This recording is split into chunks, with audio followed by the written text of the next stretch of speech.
The idea that the Great Depression was finally brought to an end by the onset of World War II has been a staple of history textbooks, documentaries, and various war propaganda for decades. This myth continues to be perpetuated to the present day. In 1943, with the federal government spending more on defense than it had ever spent on relief or public works, America finally reached full employment.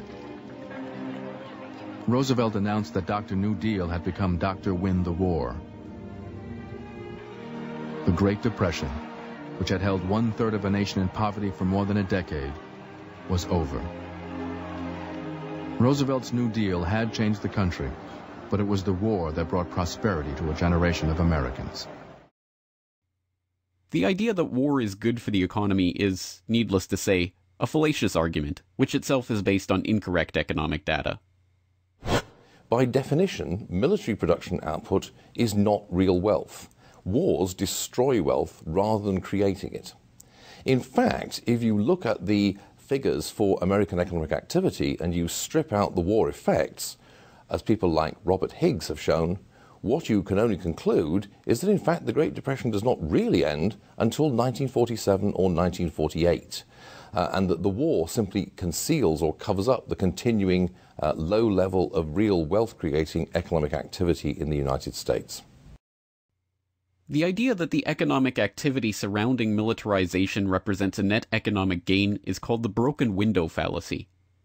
This fallacy was named and identified by French economist Frédéric Bastiat in his 1850 essay, That Which Is Seen and That Which Is Not Seen, in which he imagines the case of a shopkeeper whose careless son breaks a pane of glass in his shop window. In Bastiat's example, that which is seen is that the glazier comes, performs the task of fixing the window, and receives 6 francs for his effort. Onlookers to the scene believe that the economy has actually been bolstered by this act of destruction, since 6 francs have been spent into it that otherwise would not have been. But Bastiat notes that what is important is not what is seen, but what is not seen. It is not seen that as our shopkeeper has spent 6 francs upon one thing, he cannot spend them upon another. It is not seen that if he had not had a window to replace, he would, perhaps, have replaced his old shoes, or added another book to his library. In short, he would have employed his 6 francs in some way, which this accident has prevented. Similarly, production for war is the broken window fallacy writ large. Economic gains produced by government spending on munitions and vehicle manufacture and supplying and equipping the troops are not gains at all.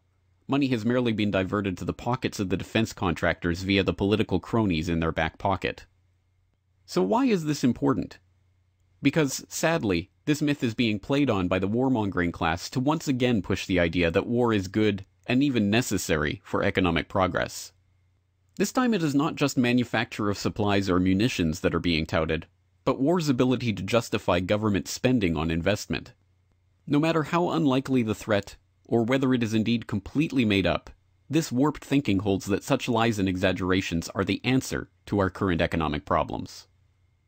If we discovered that space aliens were planning to attack, and we needed a massive buildup to counter the space alien threat, and really inflation and budget deficits took secondary place to that, this slump would be over in 18 months.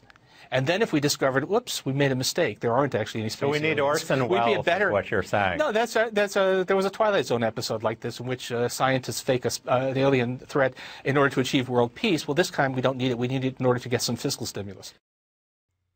Sadly, it is not just intellectual deficients like Paul Krugman making this case.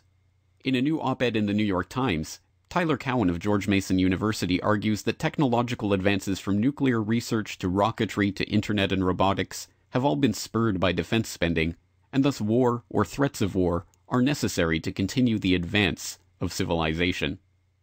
Why these technologies are ends in themselves or more valuable than the tens of millions of lives lost in the previous great wars is a question left, predictably, unexamined. Perhaps more to the point, Cowen never addresses why such advances could not take place in the absence of war or without the motivation of advancing the methods of killing as their impetus.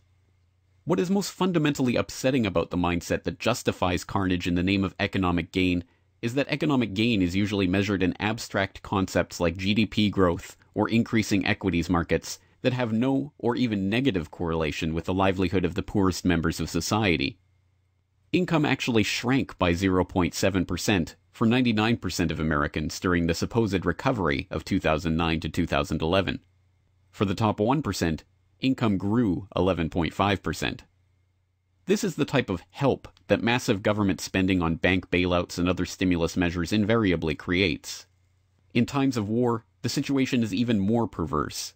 Money is created as debt owed to the banks, backed up by the average working taxpayer, to pay politically connected defense contractors to create bombs to kill poor brown people on the other side of the planet.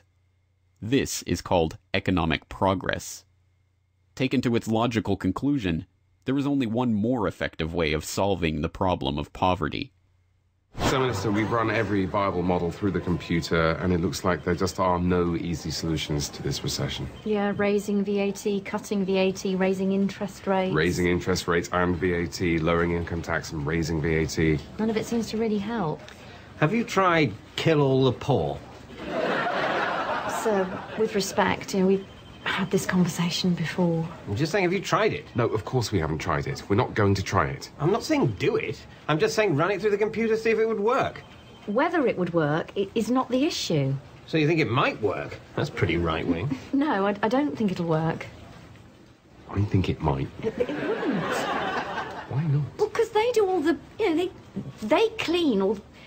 We need them for all the things that we don't fancy. Aren't you thinking of immigrants? Look, there's an easy solution to this, guys. Just run it through the computer and check. Well, no. I can't believe you haven't done it drunk as a joke. What? Well, just do it quickly. I'm not going to do it. Why not? Because it's offensive and evil. I don't see the objection. The computer's not going to be offended. Just run it through. The computer will say, no, it wouldn't help to kill all the poor, and I'll stop going on about it.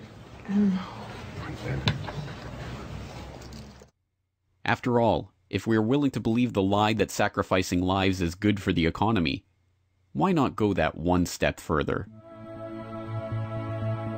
This video is brought to you by the subscribers of BoilingFrogsPost.com. For more information on this and other topics, please go to BoilingFrogsPost.com.